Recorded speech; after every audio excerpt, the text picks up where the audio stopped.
This is Maury speaking from Wellington, New Zealand. It's my last day here in New Zealand before going back to Norway. I met this gentleman in front of me. His name is Bob, and I was able to hear his court hearing today outside of Wellington. And Bob, can you tell the people back in Europe a little bit about your situation? Just make a brief statement. Kia ora koutou, which means hello all. My boys were taken from me and their mum 4 years ago, well over 4 years ago. We have had no court case. We're unsure of what their charges are, and nobody's told us. And I've been a number of years fighting for my children. I've been in jail a number of times. I've just gotten out of jail again, and my crime, as far as I know, is been putting the situation onto social media. Was that the reason why you were put in jail yesterday? Because yes, you posted a thing on Facebook? Yes, because the government or the judicial system has said that I'm not to.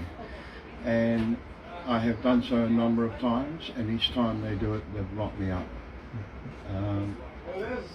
I'm just trying to fight for a hearing from my children. I said I can't stop. I'm a dad, and if the government or the agency can validate just one point of what they're accusing me and mum of, me and mum will stop fighting for our children. But because they haven't, we're still here. But if I understood you correctly, you said that you have not had a court hearing since the child were taken away from you, the children? No, we haven't had. But how is that possible? Well, the first one they did was they put me in jail, and then they had a court case. And the second time I was in jail, and they had the next court case which stated that my children, once they turn to 7, will be fostered out. I have heard nothing. I'm not allowed to hear from my children, and so that's what's happening. I brought my children up by myself since the day they were born. Their mum suffers from brain trauma as a result of a car accident, and has some cognitive disabilities and plus some physical ones, and therefore they've used that against her, that her inhibition is not allowed to look after children. What about lawyers? What about being represented by a lawyer here in New Zealand? I've had a number of lawyers represent me, and all of them, they have read the accusations against me by since, and they've all stated that the case against me is pretty scathing. And I've stated that there are two sides to the story, and me and Mum haven't been able to put our side of the story across, and so here we are, still fighting to be heard.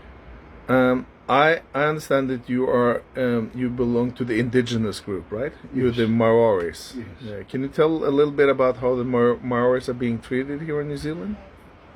Well, out of all the OECD countries, the developed countries, Māori suffer in all aspects of social development, whether it's economic, whether it's education, health, anything to do with social development. Māori, throughout the world, we are the worst group out of the OECD countries that suffer from that. How do you see the situation can become better for the indigenous people here in New Zealand? I think that the indigenous people need to take control of their own affairs, and although they're starting to, still we are under the control of colonialism. There has been lately protests against that, and I believe that it will continue to go. Otherwise, as an indigenous race of people, we will be known around the world not as Māori, but as either New Zealanders or Kiwis. And so therefore our culture will have disappeared. I realized that you were doing a protest aside the, you call it, what we call the Child Protective Service System in New Zealand. What you have a special name for it?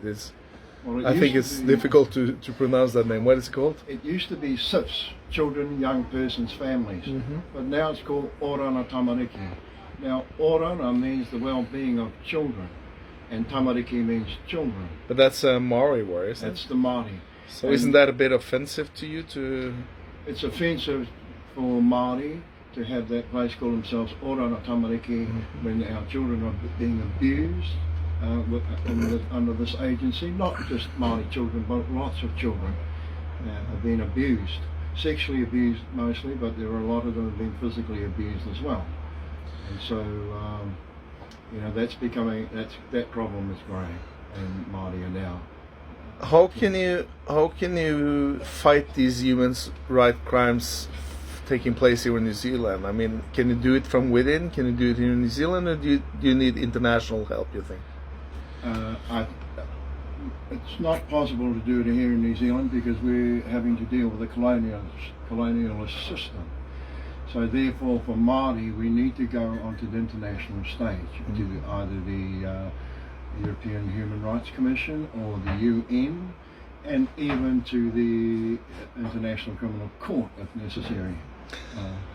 But speaking about the International Criminal Court, you have to file a claim against individuals. You cannot do it filing claims against the state. Would that be possible, you think? Or it's possible because these agencies are run by state services, state servants. They're not actually run by the government MPs. And so what happens is if there's a case before the court, MPs cannot interfere. It's left to the state services to do that. And so the MPs, the government to a degree is restricted in what they can do once the children are in the judicial system. MPs cannot interfere. When this is obviously my first time in the New Zealand court, and when I saw you appearing before the judge today, you were there without shoes, and to be honest, you didn't look in a very good state. What happened to you yesterday? I mean, did the police just come and take you without you being able to bring your own shoes?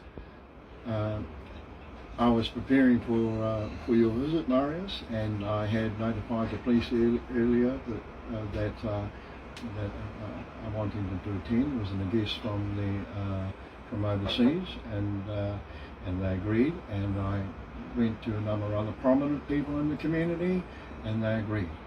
I then got word from Families for Justice, who you were travelling with, that 100% they would be down here. So I went over to the police station to let them know the itinerary, the arrangements, and while I was there I was arrested for posting on Facebook in regards to this, although in regards to the matter. They took me straight from the police station. I was unaware that I was going to be arrested, otherwise I would not have gone. And they promised me that as part of my rights, I have the right to access a lawyer immediately. I was there for 4 hours, and then when I questioned them again, I think it was late in the afternoon, they told me that they haven't got time to get a lawyer from me, and that it would be late at night by the time they did it. And then they told me, then they sent me to the main prison in Wellington, and I demanded for my free phone call, and they refused to. And then at 2 o'clock this morning, about 5 policemen come into my cell, and they said, you can make your phone call to the lawyer then. And I said that was unacceptable for me to ring the lawyer up at 2 o'clock in the morning, and I refused to do so, knowing that I would be in court in the morning. I listened to the judge. He said that you were released on condition that you did not post anything more on Facebook, and this was a last warning. What did he mean by that? All my charges up to date have been posted on Facebook, on social media, because there has been no one else listening, and I've been arrested a number of times on that. And so you've been arrested because you're posting things on Facebook? I've been posting things on Facebook. What about your freedom of speech? I mean, what about your Bill of Rights? I know very little about the Bill of Rights. I didn't really know too much about the freedom part of it. What I was interested in was getting somebody to investigate the situation with my children. Nothing else matters. How old are your children now? My children were taken when they were 3.5 and 2.5. There was 10 months between them. They are now 7 and 8. Okay. And have you seen them since they were taken? I saw them when they were in Wellington, and then they shipped them around the country, and I haven't seen them since. There is no contact with them. I'm not allowed to know where they are, and so here I am. So how do you see your future fight for getting your children back? I think that on my own, fighting for my children, it's really not an option. I know that trying to work with Māori themselves to bring a case against the government or whoever's been involved in the uplifting of Māori children, because it's just not my children that have been uplifted. So this is a fight for all the people who suffer. This is a fight for all children, irrespective of whether they're Māori or Inuit, because it is the system that we're against. Any final remarks you would like to say to the people back in Europe? Well, I won't stop. Because this is unjust, and it is my belief that where you find injustice, its partner is tyranny, and I think that's what's happening in this country. A lot of the parents are being threatened that their children will be removed forever if they make any comments against Orana Tamariki. Hence, there are not very many Māori on these protests. They all want to be, but they're afraid that if they get seen out there, their children will be removed. I'm not in that category. My children have already been removed. Well, even though you were banned from posting on Facebook, I'm still allowed to do so. So I will definitely bring this message back to Europe and present it there. And I would like to thank you very much for meeting you. It's been an honor to meet you. So thank you.